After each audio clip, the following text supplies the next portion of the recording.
सुनसान रात थी। स्वराज, जित, ज्योति और स्मृति अपने कमरे में बैठे थे।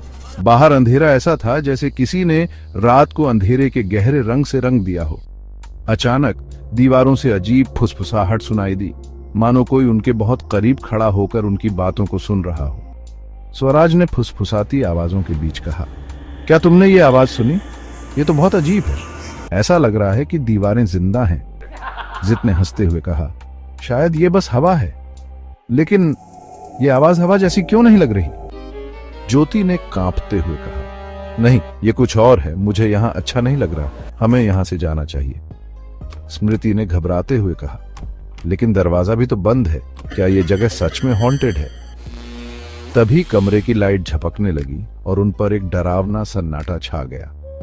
अब फुसफुसाहट तेज हो गई थी, जैसे कई लोग एक साथ कुछ कहने की कोशिश कर रहे हों। स्वराज ने जोर से कहा, अगर कोई है तो सामने आओ, हमें अकेला छोड़ दो। अचानक दीवार पर एक परछाई दौड़ती हुई नजर आई। वो परछाई इतनी अजीब थी जैसे वो इंसानी आकृति हो, पर उससे भी ज्यादा खौफनाक। सभी चीख पड़े। जित ने डर से कांपते हुए कहा, यह क्या था?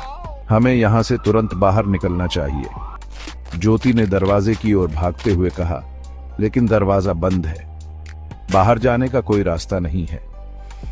अब कमरे में ठंडक इतनी बढ़ गई थी कि उनकी सांसें जमा देने वाली लग रही थी। अचानक एक भयानक हंसी पूरे कमरे में गूंज उठी। वो हंसी किसी इंसानी आवाज की तरह नहीं थी, वो कुछ अलग थी, जैसे कई आत्माएं एक साथ हंस रही हों। स्मृति ने अपनी घबराहट को दबाते हुए कहा, हमें डरने से काम नहीं चलेगा। हमें इसका सामना करना होगा। ये हमें यूं ही नहीं जाने देंगे। तभी एक मेज अचानक अपने आप खिसकने लगी। उन पर किसी ने घुरघुराने वाली आवाज में कहा, तुमने मेरी जगह को अपवित्र कर दिया है। अब तुम्हें इसकी कीमत चुकानी पड़ेगी। स्वराज ने डर से भरे हुए लेकिन दृढ़ स्वर में कहा, हमें इसे खत्म करना होगा। सब एक साथ मिलकर इसे हराने की कोशिश करें।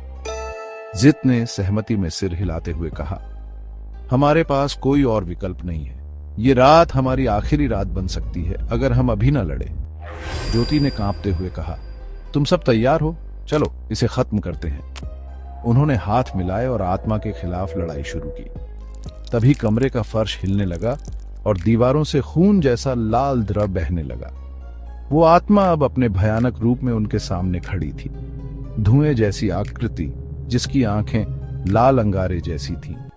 क्या ये चारों अपनी हिम्मत बनाए रख पाएंगे या इस